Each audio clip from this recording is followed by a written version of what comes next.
County Cork, Ireland, and another location that's steeped in misery, a brutal prison known as Spike Island.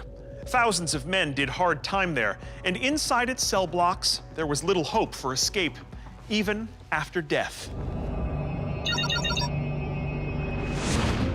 The seaport of Cork is a bustling modern city with a rich history.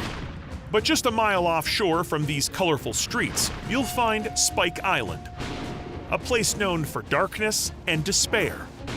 A military fort was constructed here in 1779.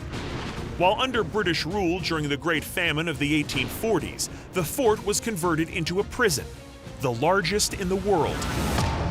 Prisoners who misbehaved were sent here, to the punishment block. Inside, inmates were isolated, chained to the walls, and fed nothing but bread and milk. The ghosts of criminals are said to haunt this compound, resurrecting grim memories of a place dubbed Ireland's Hell. After spending more than his fair share of time exploring Spike Island, John Goulding is no stranger to the spirits here. Spike Island is one of the most haunted places in all of Ireland. I've personally felt the presence of spirits here at least half a dozen times. Paranormal investigators that have swept this place for activity report that one of the most spirited spirits is Thomas Mars. In 1866, when Mars was a prisoner in the punishment block, he used his own manacles to hang himself.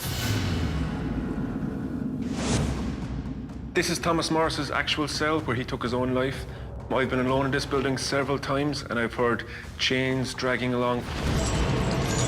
It's a very eerie location. Over in the B block, a murderer named Seamus Walsh spent 3 years in cell 6 during the 1840s. This is it. This is the cell which Seamus Walsh was kept in. He was a cold-blooded killer. He was ruthless. He was vicious. He was kept here with 2 other murderers. They did not want to be kept here with him. They were afraid of him. People have felt his presence in this cell over the years. They say it still haunts this cell. People actually have taken photographs of a figure, the black entity, which we believe to be Seamus Walsh. But Walsh isn't the only spirit to be captured on film at Spike Island. A couple of years ago, a tourist on one of our nighttime tours took a photo from this area where I am, looking straight down the hallway. When she got home, she saw in one of her photos the figure of a man standing halfway down the hallway. You can see the legs of a man. He appears to be holding something. We presume it's a rifle. Many believe that this ghost in particular is the spirit of Captain Patrick White. And legend has it that Captain White, or at least his ghost, has been making the rounds here at Spike Island for decades. In the early 1920s, during the Irish War of Independence, the British used the fort to hold their political prisoners. Among them is Captain Patrick White. He's an officer in the IRA, the Irish Republican Army. And that means when he's captured and brought to Spike Island, he's got a target on his back. A sadistic British guard named Private Whitehead decides to make the Irishman's life as difficult as possible. One June morning, Captain White and Private Whitehead both find themselves in the prison yard. They are 2 men a world apart. But in just a few minutes, one of them will be dead.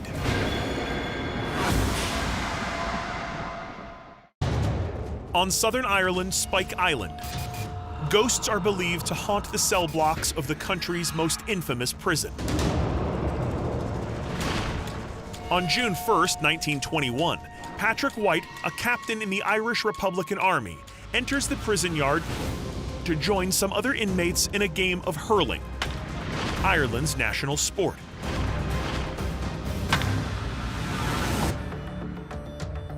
This is the prison yard. This is the only area the prisoners were allowed for recreation time. The rules here were simple: stay in the courtyard and keep your head down. But British military prison guards like Private Whitehead are hell-bent on tormenting Irish military officers like Captain White.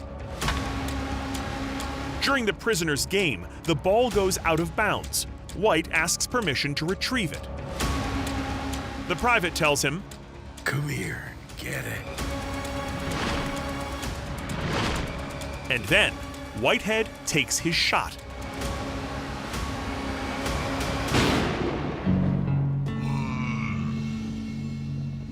Though the prison commander calls the murder crass stupidity, British authorities cover it up, claiming Patrick White had been trying to break out.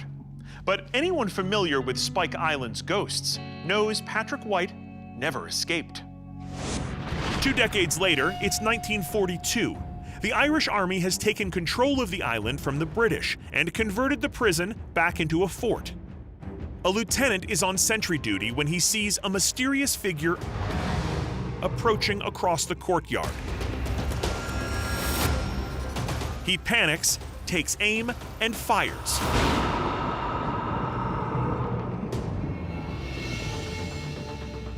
At first, he tried to keep what he saw a secret, but people had heard the gunshots all over the fort, so eventually he had to confess that he was firing at a ghost.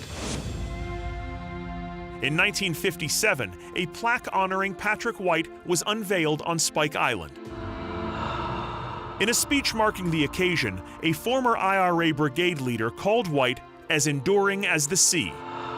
The perfect description of a man brought to Spike Island a century ago, who seems destined to never leave.